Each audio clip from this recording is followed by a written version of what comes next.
আজকের অনুরাগের ছোঁয়া সিরিয়ালের আজকের পর্বে আমরা দেখব যে বাড়ির মণ্ডপে সাজসজ্জা, মধুর পরিবেশ। রূপা কনে সাজে ধীরে ধীরে মঞ্চে আসছে। দীপা চোখে জল নিয়ে তাকিয়ে থাকে। দীপা বলছে, আমার ওই ছোট্ট মেয়ে রূপা এত বড় হয়ে গেছে, কারো যেন নজর না লাগে তোকে মা। রুডি হঠাৎ করে এসে রূপার পায়ে হাত দেয়। রুডি জোরে কান্না গলায়, তুমি আমার খুব প্রয়োজনীয়, আমাকে আশীর্বাদ করে দাও রূপা, তুমি আশীর্বাদ না করলে আমি এখান থেকে যাব না।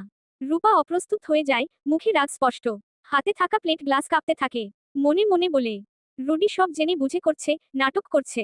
হঠাৎ রূপা হাতে থাকা প্লেট গ্লাস রুডির মাথায় ফেলে দেয়। রুডি চিৎকার করে ওঠে। রুডি বলে, আহ, মাথা, রক্ত। মাটিতে বসে পড়ে পরিবারের সবাই চমকে ওঠে। দীপার কাকিমা ছুটে আসে। কাকিমা রেগে বলে, রূপা, এটা কি করলি তুই? আজকের এই শুভ দিনে রুডির মাথা ফাটিয়ে দিলি? রূপা কাপা গলায় রাগ আর অভিমানে বলে, আমি ইচ্ছে করে ফেলিনি, ও আমার পা ছাড়ছিল না, তাই পড়ে গেছে।